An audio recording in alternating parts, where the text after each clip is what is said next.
Hello, and welcome back to another episode of the Chris McPherson Show. It is time for our weekly Around the Grounds episode, and we're looking forward to bringing you all the content from around your sporting landscape, all your black and white opinions, no greys here.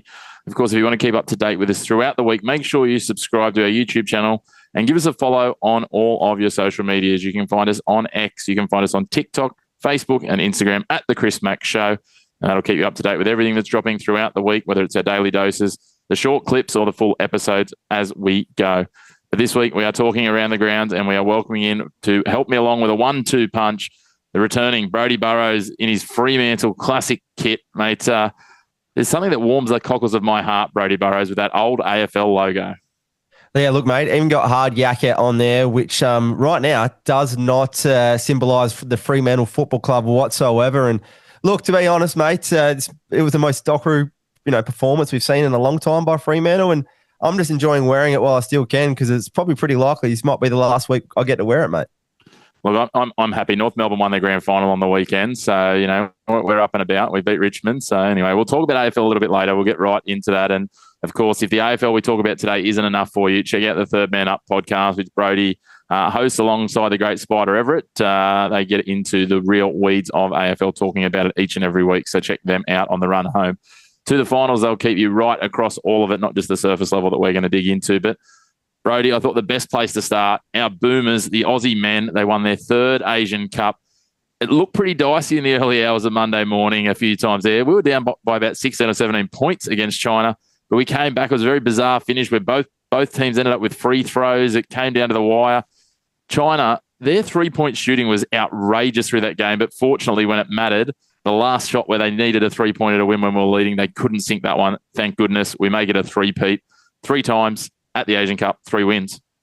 Yeah, once again, we can, we talk about this often, but Australian basketball it's in a place now where we're feeding really well into the higher leagues, and you love going to these cups. And look, like you said, China absolutely shooting the lights out, playing the game, a lot of them playing the game of their lives. And what good teams do is they manage to find ways to win, and Australia weren't playing their best basketball whatsoever. We saw that early, and but when it did happen, they played really good defense. And when you do get to these international, FIBA basketball tournaments, it's not like the NBA. You see, defense is what wins your games, and they just grinding their way back in, and then they were lucky to beat China, and like you said, that 3 didn't land, but yes, it's a great win, and a three-peat in any tournament is great, let alone the Asian Cup. Yeah, it certainly is. Jared McVeigh leading the way for Jack McVeigh, I should say. Jared McVeigh, I've gone the wrong sport there. Jack McVeigh leading the way as our captain, 17 points in the final. A man who can be a little bit polarising, Will Hickey, also a star for us. We blew away Iran in that semi-final, but the Iranians, they came back. They claimed bronze as well, knocking off our Kiwi brethren, unfortunately finishing 4th with a couple of players out. But I think the positive to take from this whole tournament, Brodie, a very young Aussie side, a lot of it current NBL players and college players. Most of our NBA stars were out of action. So good to see a lot of those guys putting their name forward, and it shapes up really nicely. We head into the NBL Blitz next week, which we'll talk about on our episode next week because it'll be just kicking off. But it's really good timing for a lot of these guys to put their name up in lights under a new Aussie coach and set the new era going forward as we head towards the next World Cup. Yeah, spot on. Xavier Cook's not something you see from very often, 4 from 11 from the free throw line. But like you said, Jalen Galloway, 6 from 10 from the 3. It's great to see. And the future of Australian basketball is clearly in good hands seeing this. Certainly, there's lots of basketball to come. As I said, you've got the friendly games that are kicking off already, go into the Blitz. Then you've got the European teams out here from Greece and Serbia, although that's been cut a little bit short. That tournament against Sydney and Adelaide is just going to be a one-day event in Sydney and one head-to-head game between the European teams in Melbourne. We've got the New Orleans Pelicans coming down under as well in early October, and the NBL regular season will get underway about the same time, so that's really exciting. On the other side of basketball, the WNBL has just come under the NBL ownership. It's under transition. They announced this week a new team, Brodie. They've had 8 teams going for a while, and just like the men did, they've gone down to the Apple Isle. Tasmania has another national sporting franchise. The yet-to-be-named Tasmanian WNBL side confirmed as the night side for 26-27. I'm pumped about this because I reckon Tasmania Stadium, they keep selling out for the men's. I reckon it's perfect size at about 5,000 for the women's basketball. It is, and we've seen time and time again, Tasmania just rock up no matter what sport it is. The Tasmanians really get around their state teams, and it's great to see. I mean, the Jill jumpers, could they be called that? The Jack jumpers and Jill jumpers. But no, I think this is great to see. Anytime you see any sort of expansion, with Australian basketball, look at the Jack jumpers. They come out and shocked everyone in their first few years. But I think this is great for everyone. It's great for Tasmania. We know that there's an AFL club coming in a couple of years, fingers crossed. And if they can get this, it's just going to go, it's going to get bigger and bigger. And that's what we want as Australian public, especially as, Australian basketball, both men and women's, just continue to get stronger. Yeah, certainly. Well, the Jack Jumpers have taken the most obvious nickname by signing a guy, Tiger Campbell, from the US. So Tasmanian Tiger, their import. But maybe the Tasmanian Titans has a nice ring to it. They can't be worse than the Gold Coast Titans. So that's a start. But, Broads, this obviously leads to the fact that WNBL have also said now they will take expressions of interest for a 10th licence. There's an obvious gap in terms of Brisbane or southeast Queensland for them. Gold Coast sporting franchise is a bit like the Titans, the Suns. It's not exactly a proven breeding ground of successful sporting franchises we know over the years. But maybe there's some other areas as well. We've seen Townsville have been really successul in the WNBL. Bendigo have been successful as well. Do we see maybe, Wollongong, Illawarra have been successful in the men's, Newcastle, Canberra? I think there's some really good options in terms of centres that might not have either an NBL team or do have an NBL team and might want to double down. Yeah, I think it'd be good to have, somewhere where there already is that NBL team. So you've already got, a franchise there. You've already got that identity built and you've already got followers if you are to go somewhere. So whether that's Brisbane, Canberra, somewhere like that. But yeah, it is very exciting for the league and fingers crossed that it does get over the line and we know something pretty soon. Yeah, fingers crossed. Well, we know that all of those cities we just listed off have got a basketball heritage. Obviously, Brisbane's got the Bullet. Illawarra's got the Hawks at the moment. Canberra had the Cannons back in the day. Newcastle had the Falcons. They've both got really good NBL 1 presences. Or maybe, Bendigo was a bit left field. Maybe they go something else left field. We'll wait and see. Hopefully there's some investment in it because the women's games are growing. Obviously, the Aussie women, the Opals, we know they do so well as well on the biggest stage, and we've got Aussies in the WNBA. So we'll wait and see. It'll be great to see. We like expansion so long as it's done the right way and done sustainably. So really looking forward to that as it gets announced. But good luck to the Tassie girls. We know they'll be in next season, and so things will be rolling as they grow. Let's switch tacks. We'll head over to South Africa. Something else that had me up in the early hours of the other morning, Broads. And look, it had me wanting to go to bed really quickly, I'm going to be honest. The Wallabies up against the Springboks. We talked about this the other week on the show about the British and Irish Lions too. It would be marked as a success winning that last test if we were competitive and we could get a win over the South Africans. And let's just say that early in this test, it didn't look really good for the Aussies, because it was 22-0 after about 17 minutes. It looked like the South Africans were going to reach triple digits, and we thought it was back to the drawing board for the Wallabies, but something switched, something clicked, and especially the second half, they looked like absolute world beaters. Have I missed something? Are the Wallabies the best team in the world? Hey, Chris, calm down. Just when you think the Wallabies are doing good, they'll do a Fremantle on you, mate. I'll tell you that right now. And just when you get your hopes up, they'll bring you straight back down to earth. Probably like a similar first half to what they produced, but it is great to see. And the Wallabies for so long, they've been hard to get around because, we all know the debacle that we've seen with coaches moving in and high profile coaches as well, but they seem to be on the right track now. And they seem to be at least a team that, Australians want to get around like moving forward. And I think it's exciting times if you're a rugby union fan here in Australia. Yeah, it certainly is. Obviously, the other big thing that's come out of this is they've talked about the fact that they've officially now abolished the Ghetto law, as they call it. If you haven't played a certain number of tests and you go overseas and you couldn't play for the Wallabies, it's open slathered. Joe Schmidt can pick who he wants. The Will Skeltons, the James O'Connors of the world. Great to see. And O'Connor looked really good. Some of the other players in there as well. It was just an outstanding performance. And big Harry Wilson, the captain in the bright red headgear, mate, didn't he look a sight? Mate, there's nothing better than seeing a big, rangy unit of a man steaming downfield with a head of pace up and getting across the meat pies. Hopefully the ankle's good, but positive shoots. But again, Brody, as much as I, tongue in cheek said, are we the best in the world? I think a bit of tempered optimism. I'm not expecting that or saying that we have to win again against South Africa. Remember, they're the top side in the world, but we need to make sure it's a good showing and we're in the arm wrestle. We can't have a 40-10 blowout now against them in the second game here.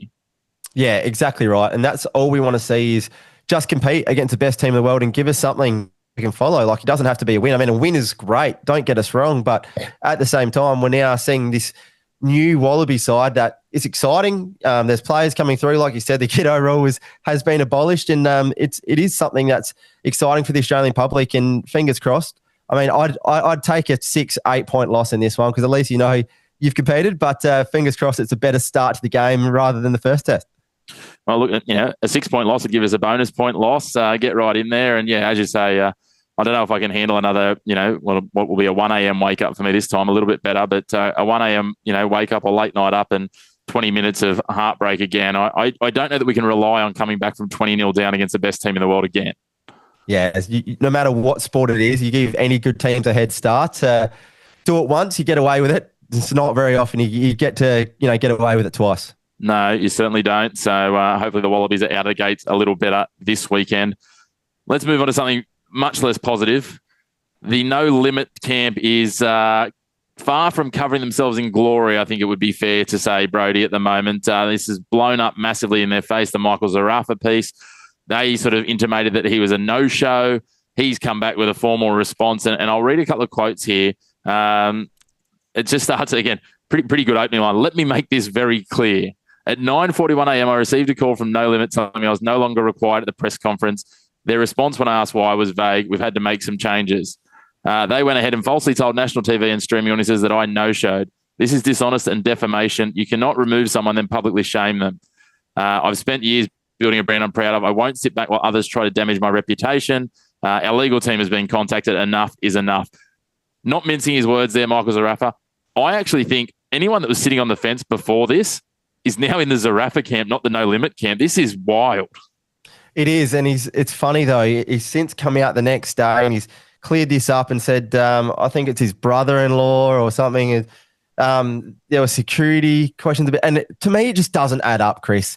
You look at this, and the fact he posted that 2 hours before this press conference, and then they've come out and they've said he's no-showed. It didn't sit right with me as a general fan of Australian boxing. Build him up to be a villain, or just let Zerafa go out there and be a villain. But don't do this. Don't make the Australian public hate him for something that you've imposed. And that's what I don't like. And that's something that doesn't sit right with me as a boxing fan, as a martial arts fan. It doesn't sit right with me when you try to damage someone's character and then to say he no-showed, whether or not it was just come out there and say, look, we contacted him this morning. We've told him, he can't come for personal reasons. Just say that. Just be honest. But to try and sell a fight and to try and sell a card based on making someone out to be a villain, it doesn't sit right with me one bit. And it makes me sick and makes me not want to buy this card or give No Limit any of my money. I don't want to reward them by doing this. Yeah, look, Aussie sports fans are not idiots. We're often mug punters, and I'll throw ourselves in that, but we're not idiots. You can't pull the wool over our eyes with stuff like this. And even, as you said, the after the fact, oh, well, this happened and that happened. That says to me that, something's exchanged hands after the fact, and they're just like, oh, we're trying to, one, we don't want to end up in court over this. We've got the headlines we wanted. We've got a bit of publicity out of it, but now we need to wind it back because they're starting to realise that public sentiment is rapidly turning against them. It's unfortunately starting to turn against the Zoos as well, which is, not great for their brand. And you're seeing that more and more because they're so heavily ingrained and entrenched and interwoven with this No Limit crew. And yeah, No Limit is starting to, get themselves to a point where they're going to be, a worse name on the public's lips than Don King. Oh, geez, mate, you've gone a long way there. But no, I really agree that I think if you were to tell Michael Zerafa, go out there and just make a name for yourself, he will do that. He's the kind of character that if you want him to wind up a crowd, if you want him to sell a pay-per-view, he will. And he will go out there and he's happy to be the villain sometimes. We've seen that in the past with his comments. He's happy to come out there and be the villain. Allow him to be. But don't damage someone's character. And for them to come out and say, oh, look, there was a miscommunication. No, there wasn't. For you to come out and say he no-showed after calling him 2 hours earlier, his story doesn't add up. It's like when you got in trouble at school and you come home, try to tell your parents, this is what happened at school. It wasn't my fault, but the principal's already rung your parents and told them what really happened. That's the exact feeling I get from this. Yeah, look, I don't think you're far off the mark. It's a very weird one. It's very strange. It doesn't add up. And, as I said, the Aussie public, the boxing public, they know when these things don't add up. And we expect there to be, disconnects. We expect there to be rivalries in boxing. We understand that. We understand people are pitched in, and cast in roles in boxing. That's something that happens, to build the narrative. It's not like wrestling where it happens inside the ring as well, but it does happen outside the ring to build that narrative, build it up. And there's some people that are really well cut out. As you said, Michael Zerafa, if you let him be himself, he will create a polarizing character. People will love him, people will hate him, and that's what sells tickets. We've talked about this before, the Conor McGregor, the Anthony Mundine effect. People pay for the pay-per-view the same way if they want to see you lose versus if they want to see you win, and that's how these characters do that. But, yeah, this whole no-limit camp, it's just, look, it's getting a little bit bizarre, and we're going to go further into the bizarre in a moment with them.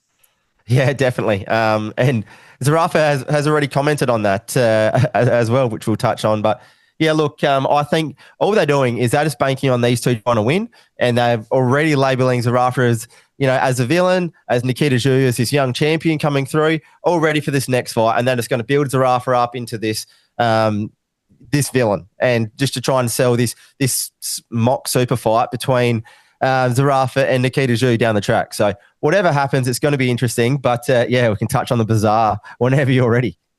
Yeah, we can certainly touch on the bizarre. Well, we'll see what happens with Nikita Tszyu yet, because he's got this big fight coming up against this hugely renowned undefeated fighter, right? Sorry, I couldn't help myself. I couldn't help winding you up there, Broads. How long have we got? Let's talk about Nikita Tszyu.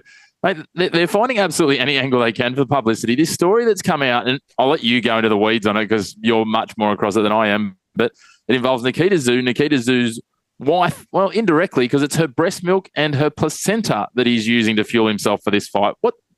Surely not. To quote Michael Zerafa, yeah, he's really into some Jeffrey Dahmer shit. So, look, let Zerafa do his thing. I mean, right there, you've got one of the best comments that could sell the pay-per-view right there.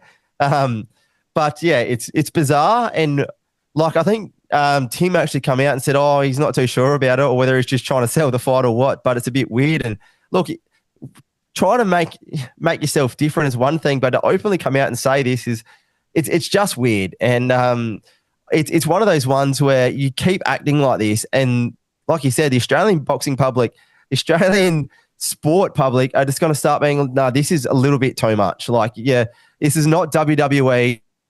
This is real life boxing. Don't treat us like we don't know what's really going on here. Don't pull the wool over our eyes.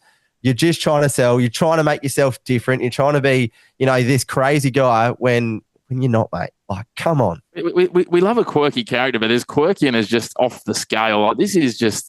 And again, like, if that's what you're doing, that's fine. But why do we need that to be the publicity point? Why do we need that to be the story, as you said, like it's like he, and again, the clean, image, the hard-working image that the Zoos have is just being absolutely just thwarted and stretched out and skewed by this. And mate, when even your brother's sitting there just like, he's kind of going, oh, like, basically just, I'm not going to say anything because I'm going to put my foot in it and basically, tear shreds off my brother if I tell what I think, because that's what it looked like in the Tim interview, didn't it? Yeah, it did. And even Zerafa come out again after talking and said, oh, what does your grandpa really think about this? Obviously, we know his family are real straight down the line. They're hard workers. And to him to come out and say that, it's like, this is what I mean. You don't need to be, saying these things about Michael Zerafa. Just let him loose on the mic. He can produce gold like this. And half of it, you're listening and be like, I've never been a big fan of Michael Zerafa, but he's making a little bit of sense here.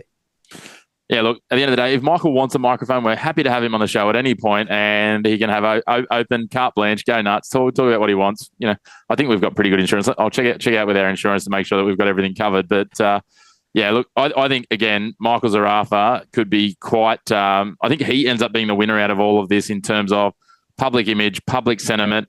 And as you said, going from being kind of a bit of a rogue operator to everyone going, maybe he's the sensible one here. And you're in trouble when that is coming out. But look, we all know the time this probably gets out, the fight would have been done. But yeah, I think that is setting up this super fight between Zerafa and Tszyu, whether or not it's an Australian one. But the winner of that's going to be going over to the US. And but I think they've got to be very, very careful with Nikita. I think he still needs another fight. Michael Zerafa is his only matter. Say what you want about him as a fighter, but he's been brilliant, especially over this last 12 months. He's gotten better and better, and he's finishing fighters, between that 3 and 6 round. And I don't expect tonight, when we're recording this on a Wednesday, to be any different. Yeah, obviously recording this on a Wednesday as we go into Thursday, so we'll see how they both come out. But it'll be interesting to see. Look, 6 months ago, if you had said the two of them were getting in the ring together, I probably would have been going for Tszyu, but Nikita Tszyu. But the way it shapes now, it doesn't matter who Zerafa's fighting out of that Tszyu camp. I think I'm going to be going for Michael Zerafa, which kind of feels a bit dirty to say, but hey, it's where we are. It is, and it's going to be an interesting next sort of 3 to 4 months, obviously, if this is to happen, and how No Limit promote this fight. That's one thing I'm looking at. Are they going to allow the two to generally go at it and sell the fight on their own, which is what I'd love to see? Or are they going to go down and really try and paint Zerafa as this villain? So it's going to be an interesting watch from the Australian boxing fan, perspective. Yeah, it's going to be an interesting narrative, as you say. I can't wait to see how it all plays out. Hopefully that's what we're looking at from when the episode goes to air onwards. But let's take a different tack now. Let's go and talk some Aussie rules. Brody, I know you're ready to go here. You're all primed. Fremantle are sitting in a good position for now. But someone has discovered a lot of gold under somewhere around Moorabbin, I think. Yeah, it's a bit like Geelong, but I don't think there's many farms down around St Kilda area, mates. It's the salary cap, and I just want to sort of touch on this. Nazire Wanganeen Miller, he signed for $2 million. Max King is on $1 million a year right now. Tom De Koning's going to be coming in on 1.5, so there's $4.5 million there. Lee Kalir is going to be coming in on $700,000-$800,000 a year. There's 5.3. Callum Wilkie is on $700,000 to $800,000 a year. 6.1. You got Jack Sinclair, who's on $600,000 to $700,000. Right there, between 6 or 7 players, you've got over nearly a half of your salary cap. And yes, this is all well and good now because the salary cap is going to rise. But what I'm worried about is at the end of next year, when you've got the likes of Marcus Windhager, who's probably going to improve and he's going to be out of contract. If they can't afford to say sign him up to a $600,000 or $700,000, you leave yourself in danger of a raid. Yes, it's great to get these good players in, but you do leave yourself in danger of a raid when you are offering, who knows who's going to come out of the woodwork and really have a good year next year for St Kilda. And then all of a sudden you can't afford to pay these, maybe just a young star who comes out of the woodwork. And I think it's great what they've done for next year, but it does leave them in danger of a raid.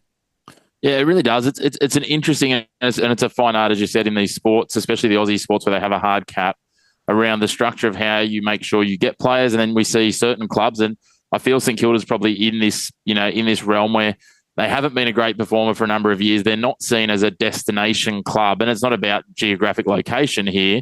It's just about they're not seen as a destination club because of performance, because of their history in recent times, or not even that recent, let's be honest. Outside of, 2010, there hasn't been a lot. When a drawn grand final is the highlight in everyone's memory for your club, it's a tough piece, but you feel they're having to pay overs. But as you say, it can quickly get out of hand, and we're seeing it in the NRL as well as the AFL, where you have this mix of teams battling with their financials because they get themselves into a position where they overpay for a handful of players. Then all of a sudden, those 5 or 6 players are having to carry the load so much because they don't have a spread. They've only got tier 1 talent because the rest of the squad, and no disrespect to them, end up being tier 3 just so they can get in under the cap, especially if the cap doesn't rise in line with the projections. We know it will rise over time with CPI, but in line with the projections that they're budgeting on over an extended period of time.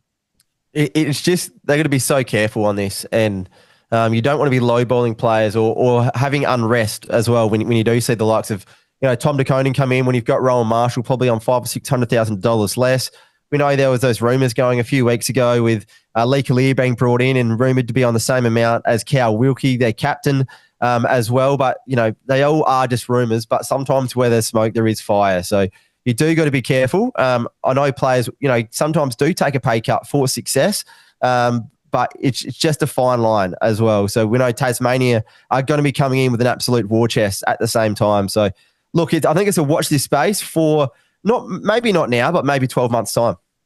Yeah, it's going to be interesting. We'll wait and see what comes of it. Obviously, there's been a lot of headlines in the AFL this week, not just people spending big. Isaac Rankine's alleged slur has come to light, a homophobic slur. And Look, as much as I don't want to get into the suspension because it's still under, it's still under debate. It's still under review from the AFL, and it'll be interesting to see where they land on it in due course. But it's kind of a fine line now for the AFL and how it's going to work out in terms of these suspensions. Because if they set a precedent with it, and we'll talk about it before, and we'll dig into the AFLW later. If they set a precedent of this and something similar happens in the AFLW, you're going to be rubbing someone out for a significantly larger proportional part of their season. And then a lot of people have raised the immediate piece that, you've got a homophobic slur in the same week that you've announced that someone who makes, essentially songs that are filled and, riddled with different sorts of slurs and denigration of different people, as your grand final act, it leaves the AFL in a hard position. I don't know that there's a right answer here. At the end of the day, we can't have players racially vilifying based on gender, based on sexuality, all these things. We know that, sledging is part of the game, but there's a number of, sort of things that sit inside of an off-limits box, so to speak. This is one of those.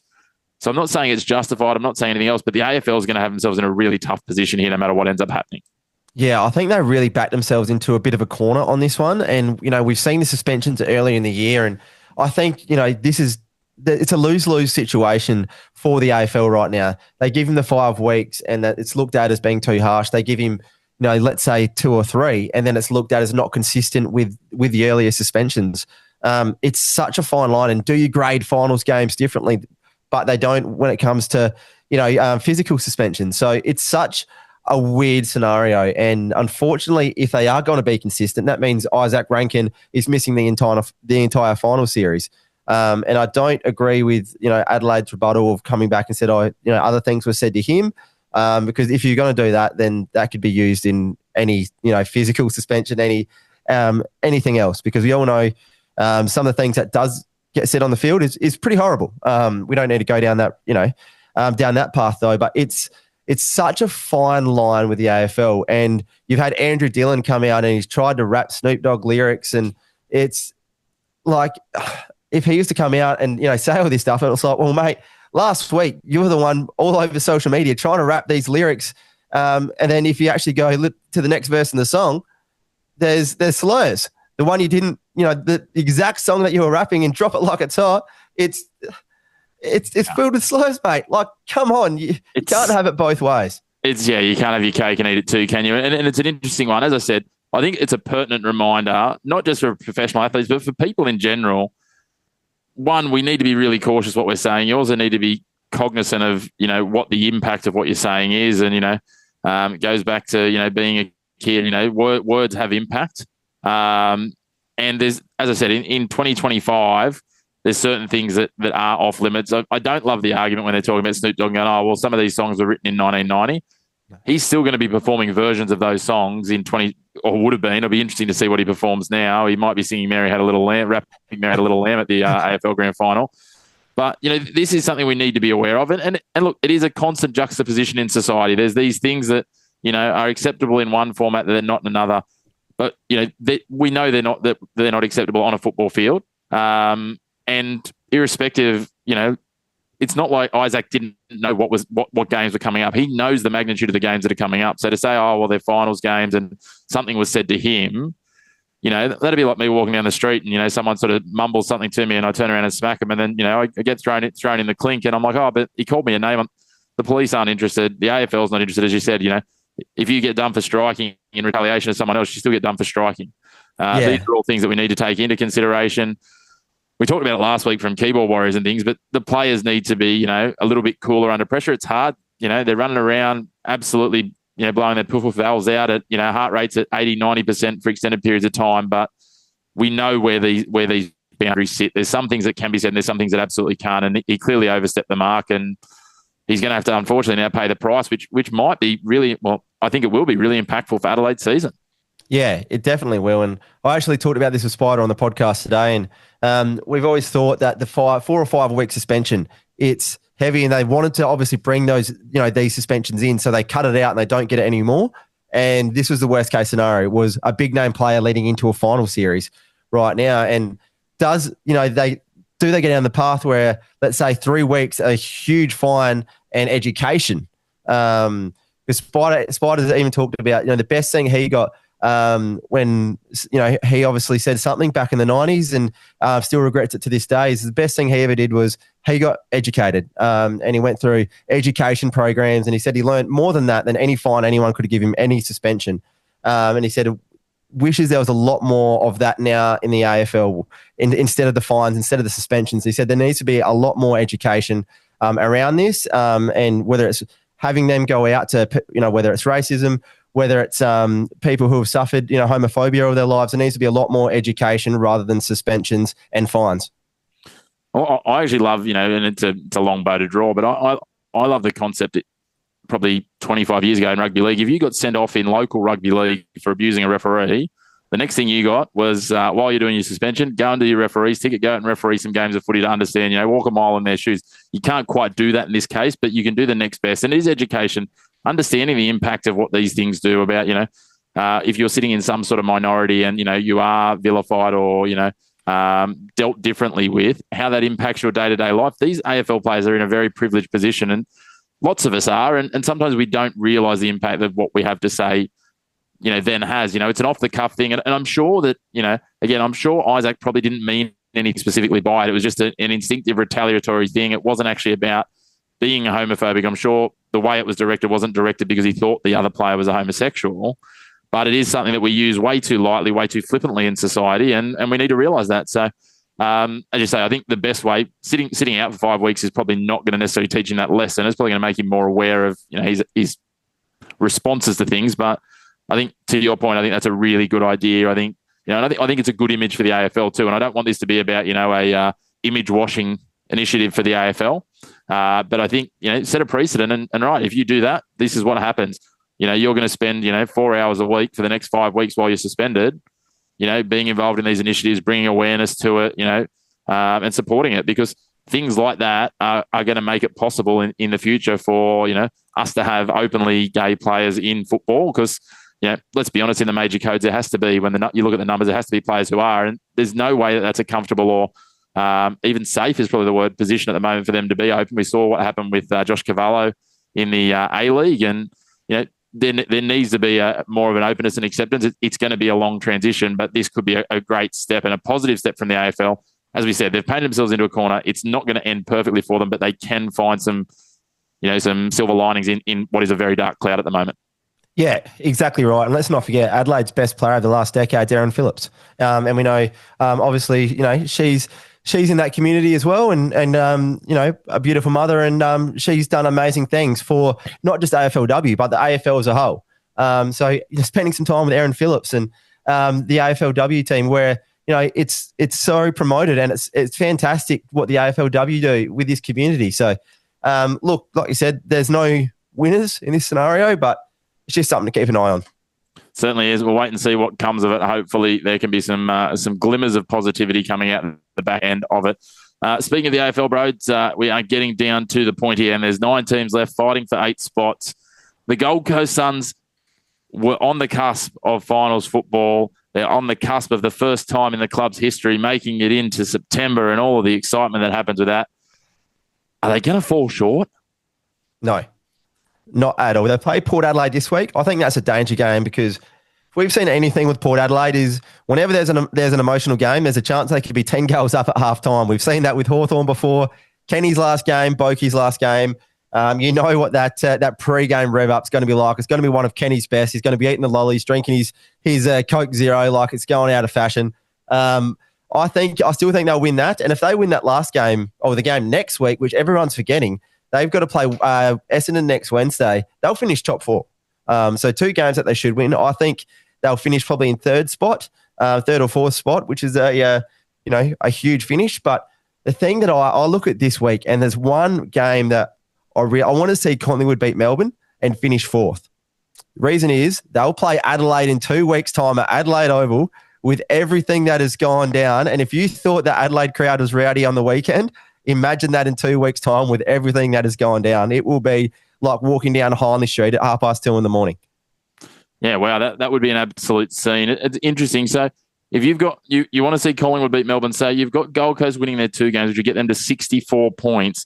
So does that mean that you're seeing Brisbane slip this week? I see. Well, look at their record at the Gabba. I think it's something like 60 or 70% they're winning at the Gabba, but then away from home, they're winning 85% of their games. Hawthorn have been in incredible form lately. If they can go up there and just stop that uncontested possession game that we saw Fremantle they couldn't get the ball off Brisbane last week. If Hawthorn can get a run on, and the one thing we know about Hawthorn, they can kick 7 or 8 goals in 7 or 8 minutes as well. Yep. So whoever wins that match is guaranteed top 4 for me. But I would love to see Collingwood just finish 4th. I'll be going to that Crows final. So I'm really, really looking forward to it. And let's not put any mics in the crowd, I don't think. Look, I'd love to see Collingwood miss the finals, but it seems highly unlikely at this point that that's going to occur. So who have you got? Is it really going to be a heartbreak for your men, Broads? Is it Fremantle that misses the 8? Is that where we're ending up? Like, are they any chance of upsetting the Western Bulldogs? Like that's a finals game this week, isn't it? It's an elimination final. Whoever loses that game is not making finals. There's one thing I would love to see. Could this be Nat Fyfe's last game? I think they're going to release the shackles. He's not going to be the sub this weekend. You got nothing to lose here. Hayden Young, arguably Fremantle's best player, will return. I think Fremantle start Nat Fyfe, and I'm going to call it early. I think he goes straight to Marcus Bontempelli at that first bounce. He matches up probably physically the best out of anyone from that Fremantle midfield. Bontempelli isn't going to kill you with speed. He's good in the air, so is Fyfe, but where he gets you is his strength around the contest. And if there's anyone that could go head-to-head with him for strength, Fyfe doesn't care. If he rips both his hamstrings off the bone, he's done anyway. But I think start him, because if Western Bulldogs get a roll on, you're done. We've seen how quickly they can score. They flick the ball around at Marvel Stadium like the Harlem Globetrotters. They are unbelievable. But if you can shut down Marcus Bontempelli in this game, Fremantle will win this match. It's either, for me, it's Nat Fyfe or Luke Jackson goes head-to-head as a midfielder with the Bont. Yeah, look, it makes sense. The Western Bulldogs, as you said, they've been in perilous form. I know they lost, about 4 weeks ago in that tight one to the Lions up there, but they've been electric. They absolutely, not that this is any mean feat, but they absolutely dominated West Coast last round. Got that tight win over Melbourne, which was crucial for them as well. So it'd be a story. Imagine that Nat Fyfe, drags himself off the canvas, gets back to just, prime Nat Fyfe, Brownlow form, even for a couple of quarters, and leads Fremantle to eke out a victory and sneak into the finals and, just keep that fairy tale going for one more week. Look, if there's anyone you want to do it for, and look, I'm not a Dockers fan. I'd love to see the Dockers. It's a bit like St Kilda. I don't say this too loud. I'd probably say it louder about Fremantle. But I like to see it, it go round. I'd like to see North Melbourne get one. It's been, it's getting up towards 30 years and it's bloody hurting, but that's a whole other story. You want to see it go around. So they're great stories if we do see some of these underdog teams get in. It's why I'd love to see the Gold Coast Suns make the finals, and like you, I think they will. It's going to be such a logjam where percentages are probably going to determine, those positions from, 2nd through to 7th. I saw a graphic earlier this week where teams can, they're currently sitting 2nd, they can finish 9th. If sitting 3rd, they can finish 9th. Adelaide's pretty much the only team that's safe. It's wild and it's wonderful that it's got to this point. The only thing I would have asked for, that if the football gods were a bit kinder to us, Brody, is a couple more of these, do or die games in the last round, because a lot of it is, top teams against non-finals teams. But again, that makes it interesting because of the percentages. It's about who can put someone to the sword more. Yeah, and Super Sunday is a big one. No one really cares what's going on Thursday night, or even really Saturday. But Super Sunday, you've got Freo Western Bulldogs, which tells you who misses the 8, straight in to Brisbane versus Hawthorn with a top 4 chance on the line. So grab a slab and sit on the couch and prepare yourself for a big day of Sunday footy. Yeah, well, that's it. It's going to be an interesting one, as you say, and then you go into that final, the Wednesday game as well for the Gold Coast, catching up because of our friend old Cyclone Alfred that didn't really do anything earlier in the year. But it's funny to think that's still hanging around, haunting us for a little bit. So certainly going to be interesting. I did have someone suggest to me that, teams could try and collude and, they could have draws and things. And I'm like, the Western Bulldogs are not going to try and have a draw, because if they have a draw, they're out anyway. They have to win. So, it's going to be an enthralling finish of the season. We'll know a lot more, as you say. Sunday is must-watch football. Looking forward to that. So while the AFL regular season is coming to an end, a lot of people have probably missed it, because I don't know who's in charge of marketing at the AFLW, but scheduling marketing, there's something going on here, because it's absolutely flown under the radar, but it's back underway, Broads. And, I managed to take some bits in of games on the weekend. I won't say I sat through any of them in full, but it is good to see the girls back out there. It is. I just want to touch on one thing, though. Carlton versus Collingwood kicked this off. Would have loved to see the North Melbourne girls kick it off. They had probably the best season that anyone's seen from a men's or women's, perspective last year. They went through undefeated and just they were a dominant force. Why not kick them off? And we get to see the best team go at it. Have a grand final replay. Have something different rather than just, the two biggest teams.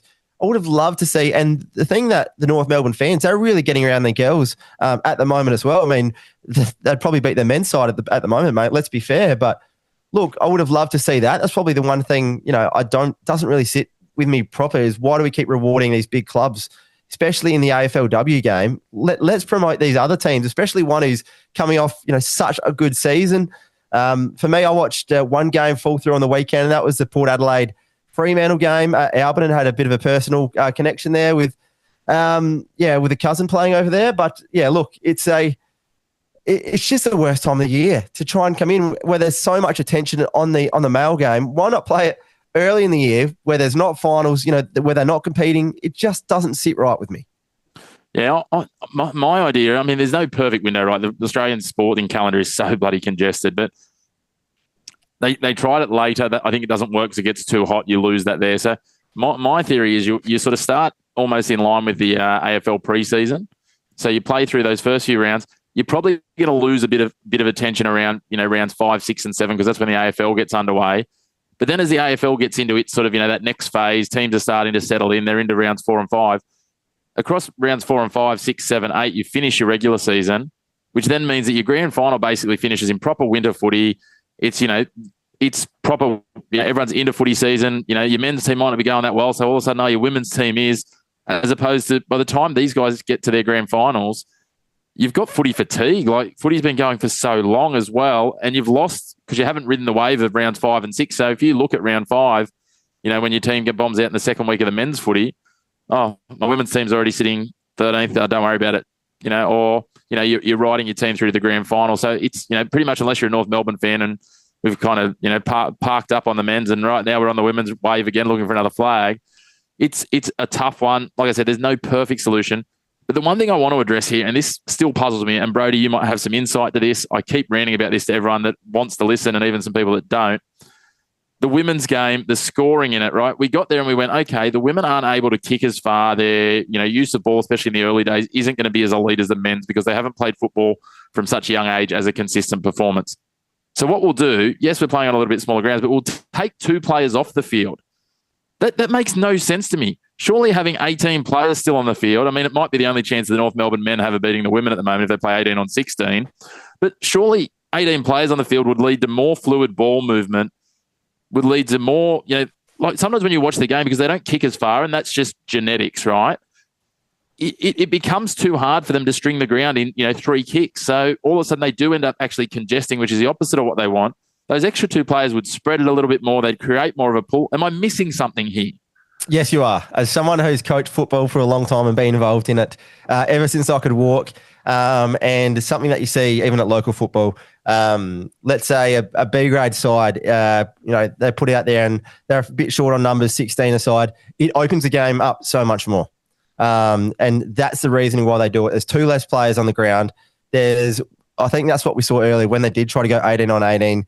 The amount of ball ups, the amount of it was ridiculous. You were seeing triple the amount of ball ups and congestion that you'd see at AFL level. So by taking those 2 pockets out, what I would do instead of I'd take a forward pocket out and 2 forward pockets. I'd have just one.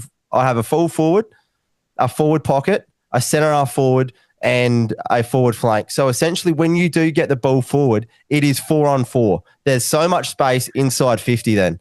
So instead of just taking out 2 pockets, because what you're doing, you're taking out the 2 people at either end of the field that are the deepest. That doesn't stop. The AFLW game is pretty well played between the 2 50-metre arcs. What you want to be doing is either be taking out the wings completely. So then if you are to kick out of the back 50, you've got space for players to run onto. You don't have wingers just sort of dropping back. You either take out the flanks or you take out the wings. Look, we've aggravated JR. He's come in here. He's got something to say. Look, hello, JR. How are you? We can't hear you. You're on mute. I don't know what's happened here. Technology. Good, hang on. Here we go. I'm here. Don't worry. He's awake. It's not so much I've been aggravated. I've got a question because I was listening to an interview with the AFLW guys on on Hack last week. It's to my understanding they play with a smaller size ball as well, which affects flight. Is that correct, Bruce? Yes, it is. So would that be something like that they probably need to have a look at as well? Like just to, like if you want to get those kicks going like length of the ground within 3 sort of touches, is that something that the AFLW could be looking at more? It is, yes and no. But we've also seen then with the bigger balls, and we do see this even at junior level, when you do use that bigger ball, and if it is to get wet, it's sometimes like kicking a medicine ball around, and they don't have that power and strength to then kick it over 25 meters. And this isn't an insult. This is something that I've seen from coaching as well, is when that ball does get heavy, and you might not see it, like it could be an option now because they're playing in those warmer months. It could be something that you could bring in, but when these balls do get heavy and full size one, if you're not like, I struggle to kick over 30 meters at the best of times. If the ball gets wet, mate, if I load up, it's probably going to be called play on. I was going to say, yeah, like having played in the NT as well, JR, when those balls get heavy, my kick goes from 12 meters to 2 meters. My handball goes from a foot to about 3 inches, and I just got to tuck it under the wing and with it basically and bounce with a touch on the ground. But it does become challenging. On that note, bros, maybe, and I know the AFL purists will absolutely hate me for this, do we look at a synthetic football for the women's? Absolutely not, Chris. As an AFL purist, I do absolutely hate you. So, well, cool. Do you want to go back to woolen jerseys as well? Definitely not. But I think I've actually got an old Freo one in my cupboard, an old woolen one with the anchor. But no, look, it is something. But with the game played majority, and I think it's something that we're going to have to bring in. And whether, yes, coaches are playing to win, so they are playing, a very much a defensive game style in the AFLW. We rarely see that 45 kick inside the corridor. We do see it so many times where it's sometimes you don't want to say it, but it's like marks up, that you used to play in the old schoolyard, or I think it's called something different in Victoria, where you kick long down the line, it is intercepted, it's kicked long back down the line. One thing you see in the AFL is when the ball is kicked into the back 50 and intercepted, it often comes out of the 50 the opposite way that it come in, which just opens the ground right up. And obviously the girls, they don't have the power to kick, to switch a play 50 meters a lot of the time. So it's that ones where if you are to take, those wing positions out, it'll allow players to then run onto it a lot more. It'll allow a lot less, congestion, and it's something it's got to be looked at. Or the other option is stop playing on these smaller grounds. Play on the bigger grounds. Do you think playing on the bigger grounds is going to solve that scoring problem, or do you think it's just right? Well, and then are we going to move away from better use of the football to let's just basically find the best athletes we can, because if they can run and carry and get the ball out into space, and maybe that's not a problem, maybe that's not a bad thing. I think there just needs to be something to that point. I think, and again, very anecdotally looking at the first round, I think the tide has started to turn. We didn't see as many of the 2 goals, 7 score lines on the weekend of 19s and 20s, a lot more 50s and those sorts of things. So maybe we're heading in the right direction, and maybe skill development will take over that. But I think it's something that's always in my mind. I enjoy going and watching the AFLW. I've got to North Sydney Oval a couple of times over the last couple of years, Henson Park, to go and watch the Swans and the Giants games. But a lot of people, trying to get that entertainment factor, and let's be honest, that's what we are competing with. We're not just competing with the clustered sporting landscape, the men's sports. You're also competing with Netflix, PlayStation, YouTube, all these other things, especially when you're looking at the hearts, minds, and eyes of the 12 to 25s. Yeah, exactly right. But before we do move on, can we just touch on the best sports name in the world who had a debut game and had an absolutely outstanding game? Zippy Fish. If you find a better name in any, except for maybe the American college athletes, which I could swear are made up, but Zippy Fish, 26 disposals, 21 kicks, 69% disposal efficiency, which is outstanding in the AFLW game. Well done. Give her the rising star now. That was excellent. And look, when you got a name like that, you're always going to be a cult figure. But when you can play like that, it just takes it to the next level, Chris. Yeah, I think there was a mention of this on maybe SEN when I was listening to it the other morning when I was in Melbourne. Actually, they were talking about Zippy Fish, and I think the next best name that someone came up with was a former professional baseballer called Coco Crisp. So without going down the routes of some of these college athletes that are coming through now, and you're just like, are their parents just hoping they become famous so that they can be like, oh, well, there's a weird and wonderful name that's going to stick in the memory banks. But anyway, it's certainly entertaining, and Zippy's a name to watch, I think, both in terms of the name, but in terms of footballing ability as well, which is the biggest thing. It's all well and good having a good name, but you got to live up to it. Yeah, exactly. And Ebony Marinoff also picked up right where she left off, Adelaide Crows, even though St Kilda got the win. But no, it's going to be an interesting watch. And yes, we're talking about these scores, but let's remember it's round one as well. You look at a lot of the AFL men's as well, round one, we see, some horrible turnovers, some horrible scores as well. So let's hope it will get better, and let's hope the marketing around it gets better as well. And we do start seeing a little bit more around it. Yeah, there'll be some interesting games this weekend. Looking forward to seeing a few of those, and I'll be tuning into it more as the season builds on and a bit of the other AFL and NRL dies down. So looking forward to that. Lastly, speaking of things that I've got some questions about, Brody, the US Open mixed doubles. I talked with Christian Monaghan the other week from the first serve about this. This is in action. I get what they're trying to do. Again, they're angling the entertainment. They're getting the big names. It takes away, though, from the genuine doubles players. It's still classed as a Grand Slam, which I find hard to tolerate, that it's not just an exhibition tournament. They were playing fast four to start with. I get what they're trying to do in terms of bums on seats, but the US Open really feels, with their fan week overtaking qualifying, this happening now as well, that they're kind of turning more from a Grand Slam tournament into an exhibition built for TV, built for ratings sort of event. Like, can we genuinely get there and call whoever wins this mixed doubles tournament a Grand Slam winner? Go and watch these matches and tell me the players weren't looking at this like an exhibition. I watched it this morning and you could tell there's laughing, there's carrying on. Do you really think if this was a real Grand Slam up for grabs, you're going to see Novak Djokovic acting like that? Well, no, to be fair, I think if it's a real mixed doubles Grand Slam, Novak Djokovic isn't playing. And I kind of feel for those players who do turn up, year in, year out playing in the men's, the mixed doubles. And we've seen some great runs by names, the Special Ks at the Aussie Open a couple of years ago. These sorts of stories, we see these happen, right? And that's kind of what makes it a great fairy tale, a great narrative. They've gone and got past the best doubles players in the world. And doubles is a different game to tennis. It's to singles tennis. Like, it's not a different sport, but it is a different game. And there's different skills that are involved. Like, the Bryan brothers showed that. The Woodies showed that, right? Like, Todd Woodbridge was a good tennis player in singles in his own right. But he wasn't top 5, top 10 for most of his career. I think he made a quarterfinal maybe at Wimbledon. But he won an inordinate amount of titles with Mark Woodford, because they had that different skill set. It's the reflexes, it's the quick thinking, it's the angles, it's the geometry more than it is the pure athleticism into the power. And it takes away from them. And I have to feel for these doubles players as well, because they've gone and plied a trade and they've kind of, they've been the poor cousins. They don't get as much money. And then all of a sudden the US Open's gone, hang on, we're going to throw all this money into the doubles, but sorry, you're not invited. Like, it's bizarre. It's like I said, it's the best analogy I can find, and Brody, you'll appreciate this, is it's boxing versus celebrity prize fighting, as we call it. This is mixed doubles versus celebrity mixed doubles for cash.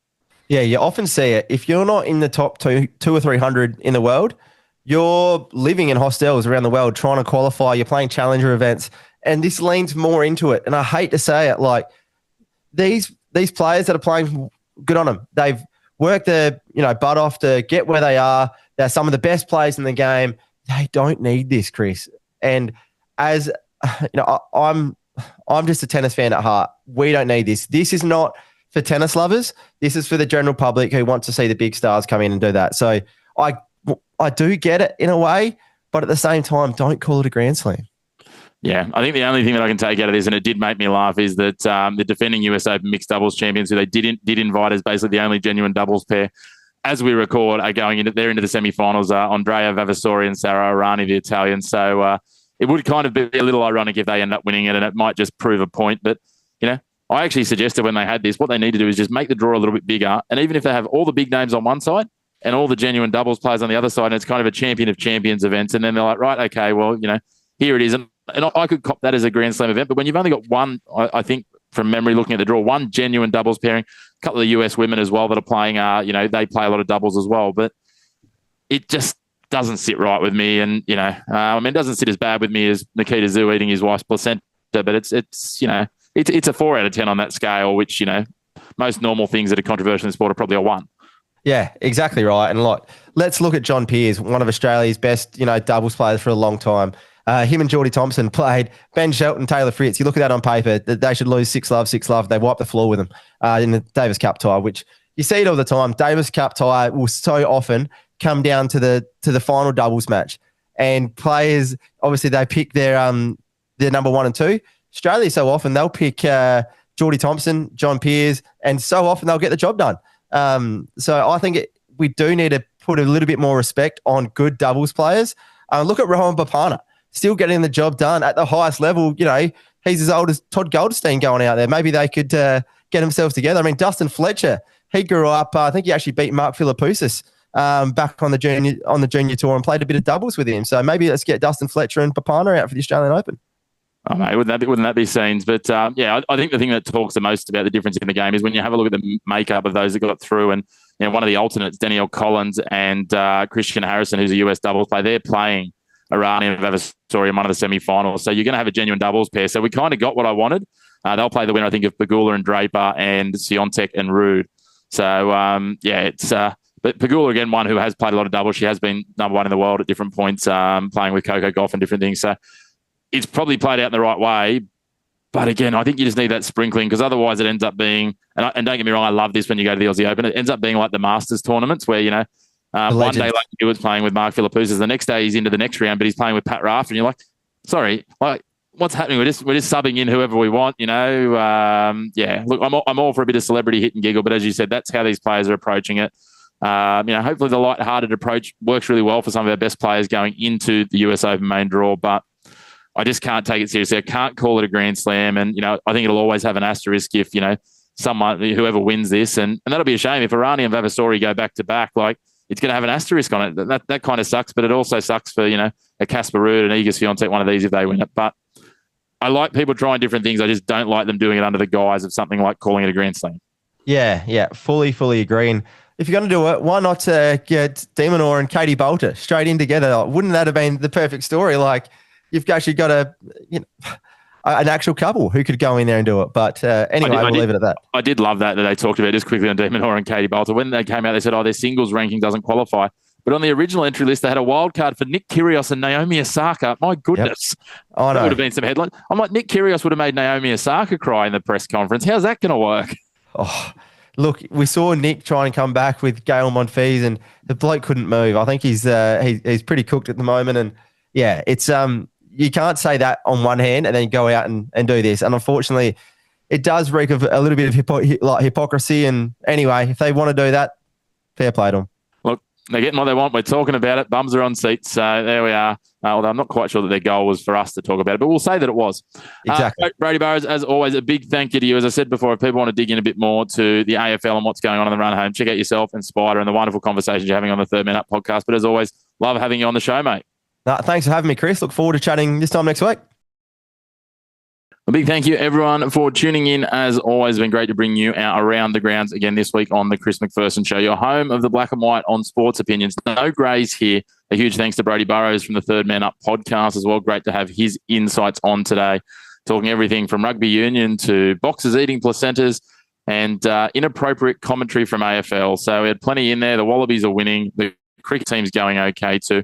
Make sure to check out our daily doses. Speaking of the cricket, we've had one that dropped yesterday as we go to air on a Thursday, and there'll be plenty more coming, keeping up to date around the sporting landscape. You can keep up to date with us through the week by staying followed on our social media channels on X, on Instagram, on TikTok, and on Facebook. At The Chris Mack Show is where you'll find us. And of course, if you haven't already, make sure you subscribe to us on YouTube and hit the bell down below. That will give you a notification every time we drop an episode, so you can keep up to date and be the first to hear when we've got our views coming out there for you. Let us know in the comments what you thought of this show, what you'd like to see more of, what you'd like to see less of. Hopefully it's not me and Brody, but hey, if that's the case, let us know. But until next episode, we look forward to talking to you then, and thanks again for tuning in.